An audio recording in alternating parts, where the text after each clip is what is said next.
Yoka's ability to change up. Oh, it's been out of necessity, right, Chris? I mean, didn't want another phone booth fight.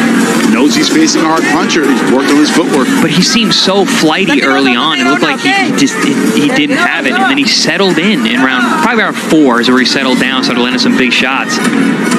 And since then, both men have made multiple adjustments. So there was twin power punches, but Taduran's certainly getting the better of that one.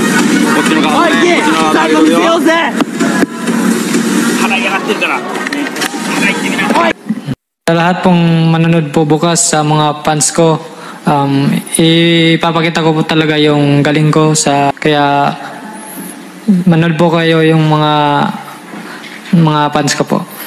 Pedro, how do you intend to fight Shigeoka in the rematch?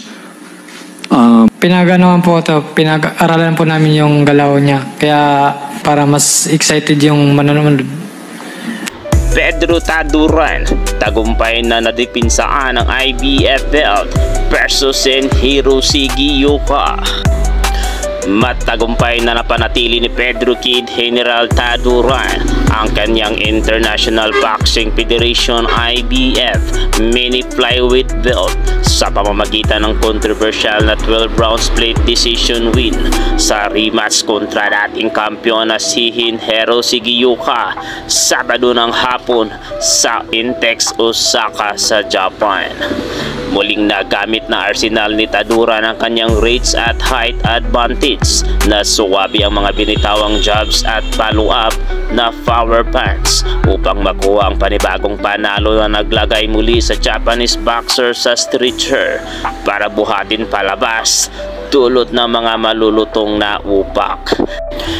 Kapwa pinabura ng mga huradong sina Hilco ng Pinas at Hapon na si Katsuhiko Nakamura ang 28 anyos na tubong Libon Albay sa 115-113 at 118-110 ayon sa pagkakasunod, habang nakita naman ni American Di Braslo ang laban sa 113-115 pabor kay Shigeoka.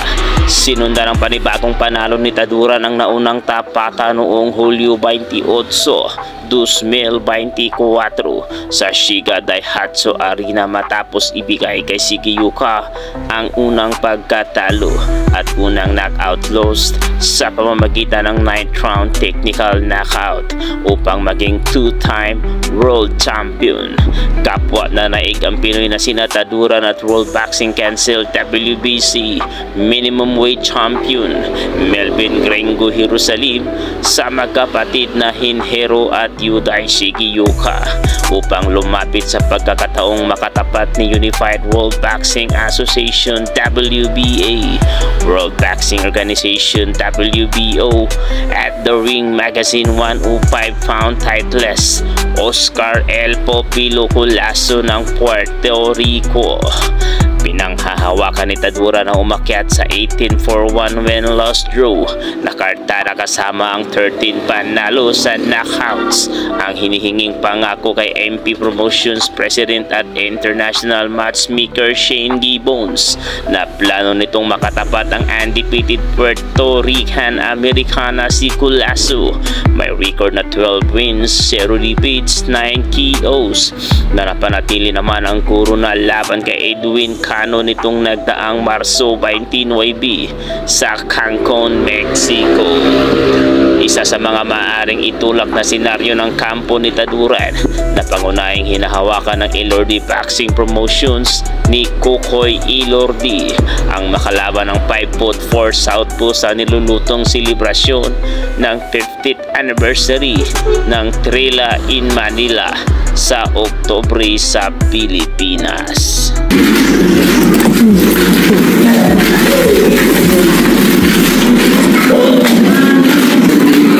Pedro 47.4 キロクリアです。選手の計量を行います。よろしくお願いいたします。